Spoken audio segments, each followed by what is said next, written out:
और थोड़ा अपने बारे में भी सोचा कीजिए। ये लीजिए, मैं आपके लिए सत्तू घोलकर लाई हूं, पी लेंगे तो पेट ठंडा रहेगा। आप लाओ फिर, जल्दी से दे दो, मुझे देर हो रही है। कन्हैया एक गिलास सत्तू पीकर काम के लिए निकल गया। जैसे ही वो फ्लोर पर पहुंचता है,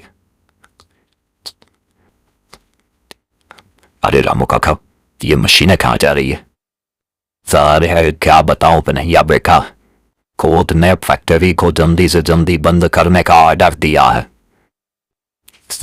पार्डन, लेकिन चूरा वो काका, आस पड़ोस के लोगों का कहना था कि इस एरिया में एक ही फैक्ट्री है जो बहुत पॉल्यूशन करती है, इसलिए उन्होंने फैक्ट्री के खिलाफ केस कर दिया।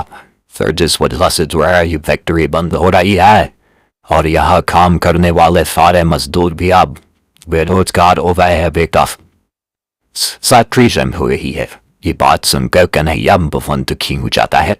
दिल की मल से वो बहन उठाता है। नानी दिखा पापा डांटें, बड़ी जल्दी आ गए जी। कन्हैया प्रेमा को फैक्ट्री बंद होने वाली बात बताता है। इस भीषण गर्मी में काम छूटने का मतलब समझ रही हो प्रेमा? अब अंदर बात हो जाएंगे, रूम का किराया, बिजली का बिल, ये सब कैसे होगा? आप सही कह रहे हैं जी, नौकरी ही तो हमारा एकमात्र जीने का सहारा थी। अब क्या होगा? यह तो दिन बैठा जा रहा है। 2 महीने बीत जाते हैं, लेकिन कन्हैया को अभी तक कोई काम नहीं मिला था। फिर चलाती गर्मियों में वो कई जगह काम की तलाश में गया, लेकिन हर जगह से असफल होकर ही लौटा। क्या हुआ जी, कहीं काम मिला? और वह चेहरा देखकर तो लग रहा है कि नहीं मिला। 2 महीने हो गए हैं, फिर राशन भी बनिया के यहाँ से उधार लाई में। क्या करो बेमान, मैं तो बहुत परेशान हूँ। मैं तो नौकरी ढूंढ ही रहा हूँ, लेकिन नौकरी नहीं मिल रही है। वो दोनों बातें कर ही रहे थे कि तभी उनके घर की बिजली चली जाती है। अब बड़ी बिजली चली गई, लेकिन ऐसे इस वक्त बिजली कभी जाती तो नहीं है।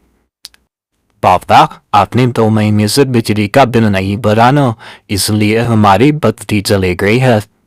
पापा, इतनी गर्मियों में बिना बिजली के हम कैसे रहेंगे? मुझे तो अभी से ही बहुत गर्मी लग रही है। लो जी, ये कौन मुसीबत आ गई? पहले से ही सर पर इतनी मुसीबत थी। पूरे दिन बच्ची प्रेमा और कन्हैया गर्मी में ही रहते हैं। रात हो जाती है, गर्मी के मारे किसी को नींद नहीं आ रही थी। देखो स्वीटी, पवन ऐसे छटपटा क्यों रहे हो? आराम से सोया नहीं जा रहा क्या? आराम से सो जाओ, नहीं तो बहुत मारूंगी तुम दोनों को। अरे भगवान, इन बच्चों को क्यों डांट रही हो? गर्मी के मारे बच्चों को नींद नहीं आ रही हो। आप नौकरी क्यों नहीं ढूंढ लेते हैं? सारी परेशानी खत्म हो जाएगी। मैं तो अपनी तरफ से पूरी कोशिश कर रहा हूं। अब नौकरी नहीं मिल रही तो इसमें मेरी क्या गलती है? वाह वाह, ठीक है, सारी गलती मेरी है। इस गर्मी के मारे नींद नहीं आ रही, ऊपर से इन लोगों की बकबक सुनो। कन्हैया की पूरे जीवन में उथल पुथल हो गई थी। एक तो नौकरी नहीं मिल रही थी, घर में बिजली नहीं थी, और ऊपर से उसके घर के झगड़े खत्म नहीं हो रहे थे। अगले तो सुबह उनकी नींद खुलने से पहले ही दरवाजे पर किसी की दस्तक होती है। अरे कन्हैया, अरे दरवाजा खोल कन्हैया, तेरे क्यों आया भी तो नहीं तू है? और घर में चैन की नींद सो रहा है। कन्हैया उसका परिवार फिर बुलाते हुए नींद से जागता है। कन्हैया दरवाजा खोलता है। मालिक, इतनी सुबह आप यहाँ? अरे 2 महीने हो गए, ये सुनते सुनते कि किराया कल दूंगा। अरे भाई, तेरा कल आएगा कि नहीं? भाई, मैं कहता हूँ अभी मेरा घर खाली कर दे यार, मुझे नहीं पता कुछ यार, तो मेरा घर खाली कर दे चल। लेकिन मालिक, थोड़ा समय तो दीजिए, मेरी नौकरी छूट गई है। जैसे ही नया काम मिलता है मैं आपका सारा किराया भर दूंगा, मैं सच कह रहा हूं। कन्हैया बहुत मिन्नतें करता है, लेकिन मालिक उसकी एक नहीं सुनता। तभी प्रेमा अंदर से हाथ में सोने की कड़ी लेकर आती है। लीजिए मालिक, आप सोने की कड़ी रख लीजिए। जिस दिन हमारे पास पैसे हो जाएंगे, हम पैसे देकर कड़ी आपसे वापस ले लेंगे। मकान मालिक सोने के कड़ी लेकर वहां से चुना जाता है। मकान मालिक के जाने के बाद विमल भवन, वो तो तुम्हारी माँ के कंगन थे ना। हाँ तो तुम्हें उससे क्या? तुम्हारी तरह मैं अपने बच्चों को घर से बेघर होते हुए तो नहीं देख सकती ना। तुम इस तरह मुझ पर हमेशा गुस्सा क्यों रहती हो? कोई जानबूझकर तो ऐसा नहीं कर रहा हूं मैं। कन्हैया इतना कहकर गुस्से में घर से बाहर निकल जाता है। उसके पीछे उसकी बेटी सीधी डरने के मारे बेहोश हो जाती है। बच्ची क्या हुआ? बच्चे आके खोज मेरी बच्ची अकान एक कैसी परीक्षा ले रहा है तू हमारी जी भी कर पर नहीं है मेरी एलदियत दामों ने कुछ कहती अब बाहर जाते प्रेमा अपनी बच्ची को जगाने की बहुत कोशिश करती है। कुछ देर बाद स्वीटी को होश आ जाता है, लेकिन वो बहुत कमजोर और बीमार थी। अचानक पीला सिर खोमने माँ, मैं तो कुछ नहीं होने दूंगी मेरी बच्ची, कुछ नहीं होगा, मैं तुझे हॉस्पिटल लेकर जाऊंगी। प्रेमा अपनी बेटी स्वीटी को अस्पताल लेकर जाने लगती है। रास्ते उसी का नहीं मिल जाता है।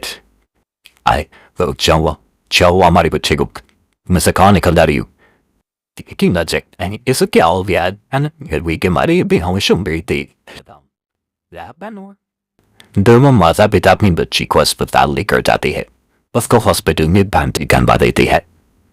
और देखिए ज्यादा गर्मी की वजह से आपकी बेटी को डिहाइड्रेशन हो गया है, हमें इन 2 बोतल ग्लूकोज चढ़ाना होगा। आप इस हॉस्पिटल की फीस जमा करवा दीजिए।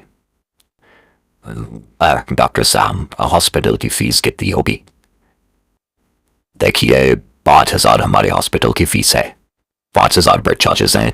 हम आपकी बेटी को 3 दिन यहाँ रखेंगे, उस हिसाब से 15,000 बेड चार्ज हो जाएगा, यानी 20,000 टोटल अमाउंट आप रिसेप्शन पर जमा करवा दीजिए। डॉक्टर के जाने के बाद प्रेमा कन्हैया से कहती है, इतने सारे पैसे हम कहाँ से लाएंगे जी? हमारे पास तो बिजली का बिल भरने तक के पैसे नहीं है और आपको अभी तक नौकरी भी नहीं मिली। मुझे अभी कुछ समझ में नहीं आ रहा है, न जाने भगवान हमारी कैसी परीक्षा ले रहा है। मैं इतने सारे पैसे कहाँ से लाऊंगा? मैंने अपने सोने की कंगन मकान मालिक को दे दी, अब हमारे पास कोई चारा नहीं है। सुनिए ना, आप अपने दोस्त से जाकर कुछ मदद क्यों नहीं मांगे थे? अरे आज के समय में कौन सा दोस्त काम आता है प्रेमा? दुख में कोई सहारा नहीं देता, समझी? लेकिन आप एक बार मदद मांग सकते हैं ना, कोशिश तो कर ही सकते हैं। क्या पता वो सच में हमारी मदद करते। कन्हैया अपनी पत्नी की बात मानकर अपने दोस्त के पास जाता है, जिसका नाम विनोद था। अरे विनोद, घर पर हो क्या? अरे कन्हैया, अरे यार कैसे हो? बड़े दिनों के बाद आए हो। कहो कैसे आना हुआ भाई?